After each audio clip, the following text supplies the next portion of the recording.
fortunate to be part of those people that did the assessment for the Gcub document analysis stage, and at this stage a lot of people has been disqualified.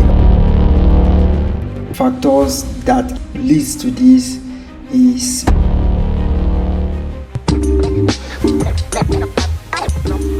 yo guys, the long-awaited Gcub result is finally out, and something interesting is reflecting on this list. It's interesting, it is shocking at the same time, and I'm going to be showing us every of these details in this video.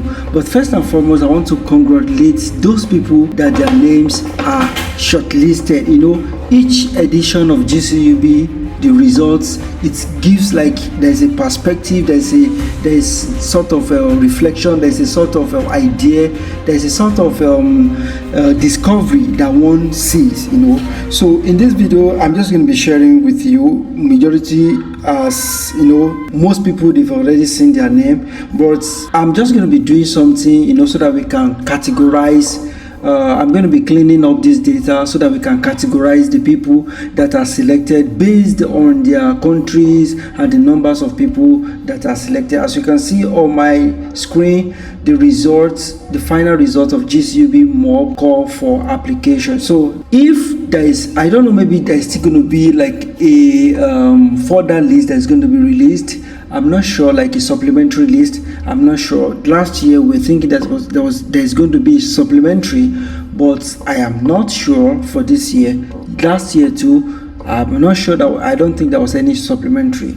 Okay, so many people from different countries, you know, applied.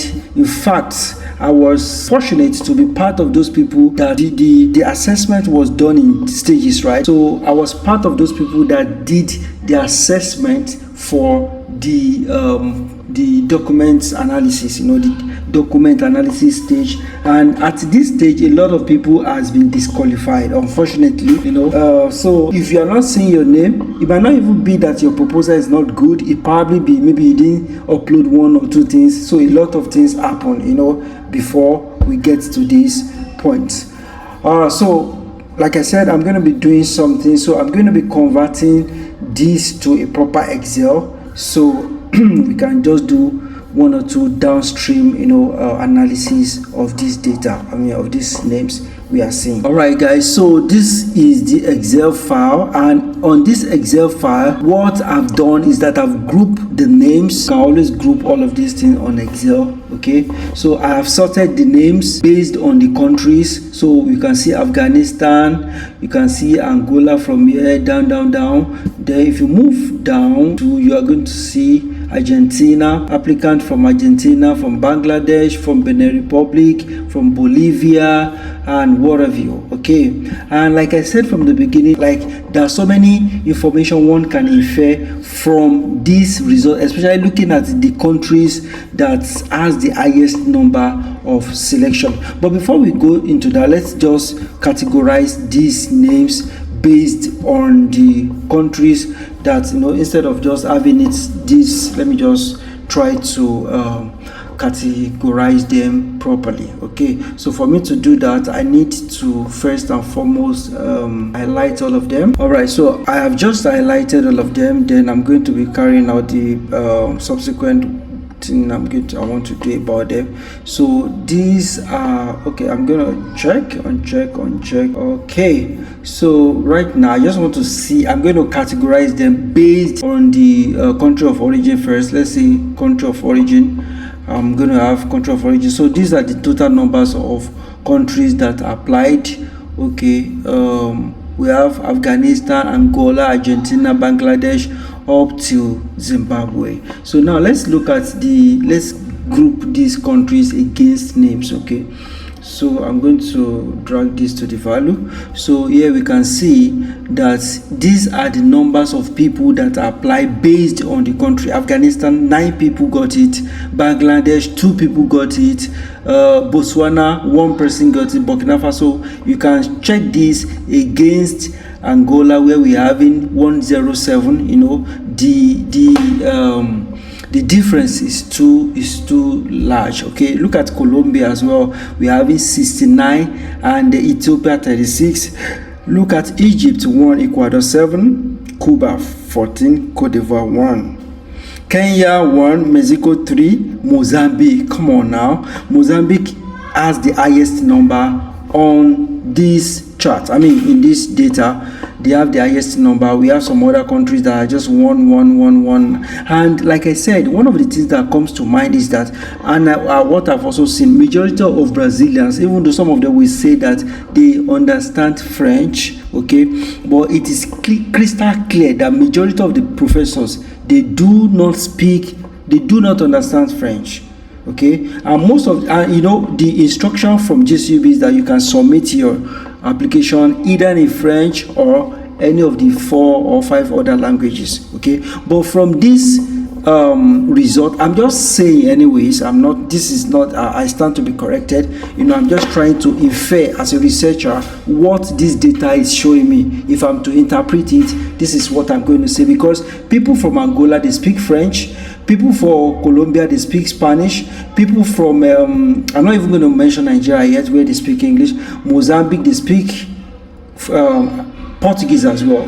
So Mozambique speak Portuguese, Angola speak Portuguese, and Colombia speak Spanish. Okay, so these are the countries that has almost similar languages, right? Now let's look at Nigeria. Nigeria is also one of the it's also one of the countries that speaks English, and you can see that Nigeria also has like 73, which is fantastic, right? So we can infer from this data that most of the lecturers in Brazil understand Portuguese, they understand a little of Spanish, and they understand English. Definitely, if you are watching this video and you're a postgraduate student in Brazil, you will agree with me that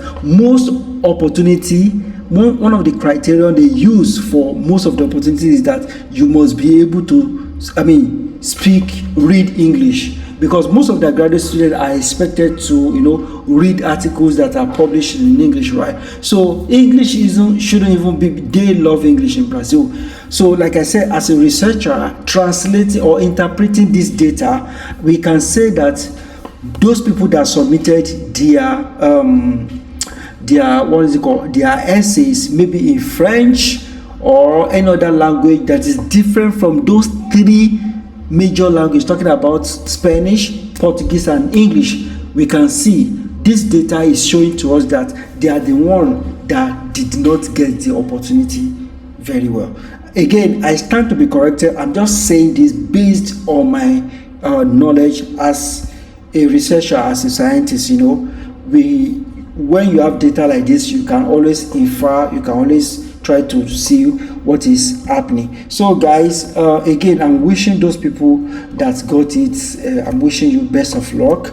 If you are still looking for opportunity to come to Brazil, there's so many opportunities that are outside right now that you can take advantage of. So this one has happened, especially if you did not apply for pec-pg. We are still expecting result of pec-pg, but then if you do not apply for pec-pg, it is high time you started looking for other opportunities that you can apply for. Well, definitely when results comes, it's usually like this. Some people are going to be happy, some people are going to be sad, and all of that. But whichever category that you fall into, just take it in good faith. And if it is still something that you are interested in, come on, you can also try to put your best foot out. The fact that you didn't get it this time does not mean that you are not going to get it another time. For example, there is somebody that last year she didn't get it. You might be watching this video, she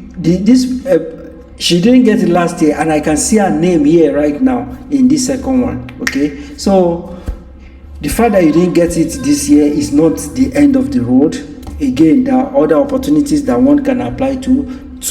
Of course, you can always try to apply next time. So we're not just going to stop there. Let's plot like a bar chart or something statistical, because just to let us see what is going on right here.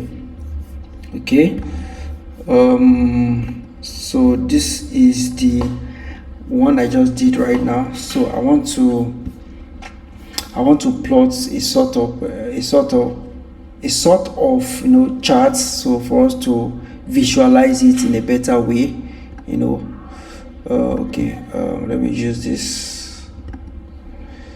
I can use any of these 3D, and I can also do this as well, but let's just do the one that every one of us we can easily understand. So this is a bar chart that is showing the different countries, and you can see here, this is Mozambique. They are the one that have the highest number, and their number is 250. Okay, and we have Nigeria as well. Nigeria also really try. Again, like I said, factors that I personally suspect leads to this is maybe because of the language that those applications were submitted. So I can go on and on and play with this data, but that's not the essence of this video. The essence of this video is just to analyze, just like I've done, which is very, very important. We are not just going to be looking at results without looking at possible farm. One of the reasons why we do this is because if it comes out subsequently, we know, or applicants know, what could probably has led to them not being chosen in the first place. Like I said, I was one of those people that did the assessment of the assessment of the document, and it was surprising to see that a lot of people, when they did not upload even passport. Some people uploaded something that is totally different. Do you understand? So at that stage, a lot of people has been disqualified, such that their proposal was not even reviewed. Okay, and all of these things, we like more than 20,000 people applied.